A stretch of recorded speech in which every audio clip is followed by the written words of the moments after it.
Pasien-pasien yang dengan penyakit jantung koroner yaitu obat-obatan yang untuk melawan faktor resiko timbulnya penyakit jantung koroner tersebut, dan mungkin obat-obat itu yang penting untuk dikonsumsi seumur hidup. Persen dari pasangan usia subur di Indonesia menderita Koknea sendiri adalah organ pendengaran yang berfungsi TKR atau total knee replacement. Semoga bermanfaat.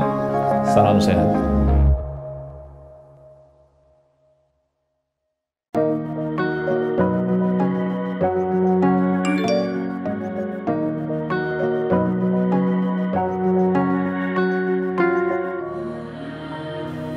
Halo sahabat Premier, saya Dr. Diana Larasati, saya spesialis jantung dan pembuluh darah yang berpraktek di Rumah Sakit Premier Jatinegara.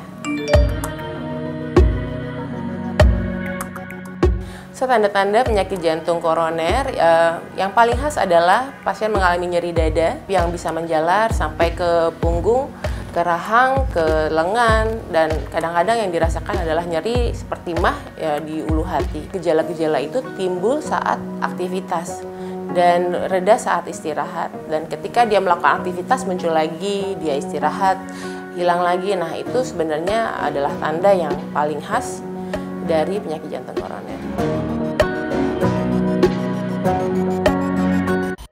Untuk awalnya, biasanya pasien mengalami nyeri dada yang ditimbulkan saat aktivitas, dan ini reproducible, jadi terulang-ulang dengan aktivitas tertentu. Misalnya pada laki-laki sering timbul pada dia naik tangga atau misalnya mencuci mobil. Nah, itu timbul misalnya kayak rasa sakit gigi yang terus-menerus muncul. Hal yang remeh seperti itu bisa menjadi ciri khas dari penyakit jantung koroner. Untuk faktor risiko penyakit jantung koroner yaitu laki-laki lebih banyak daripada perempuan. Untuk penyakit jantung koroner muncul pada laki-laki usia 45 tahun ke atas. Walaupun tidak menutup kemungkinan untuk usia yang lebih muda juga bisa terkena penyakit jantung koroner, terutama apabila dia mempunyai faktor risiko seperti hipertensi dan juga diabetes atau kolesterol di mana LDL misalnya lebih dari 100, dan perempuan juga bisa terutama pada wanita yang lebih dari usia 55 atau setelah mengalami menopause juga risiko akan menjadi meningkat. Jadi ada beberapa hal yang bisa kita lakukan untuk memastikan apakah kita terkena penyakit jantung koroner atau tidak. Salah satu halnya adalah memeriksakan ke rumah sakit. Ada beberapa hal yang harus dilakukan. Yang paling sederhana adalah dengan melakukan treadmill test.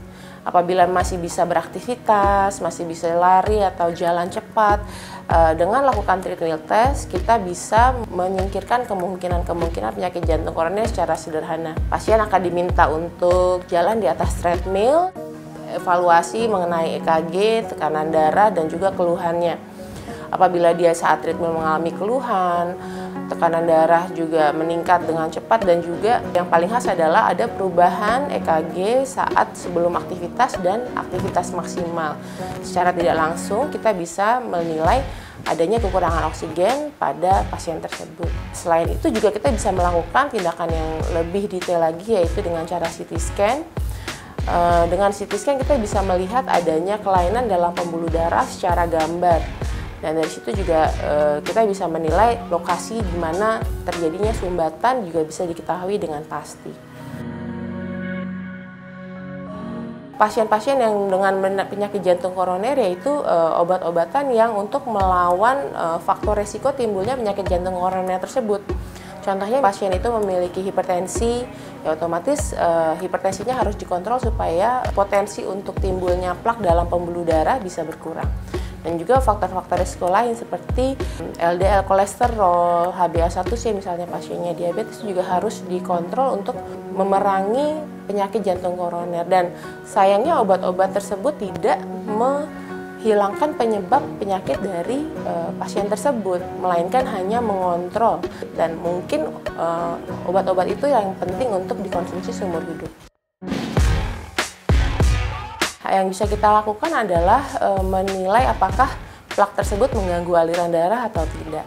Apabila plak tersebut mengganggu aliran darah menyebabkan kekurangan oksigen pada pembuluh darah, bisa kita lakukan tindakan intervensi baik dengan pemasangan ring ataupun dengan operasi bypass.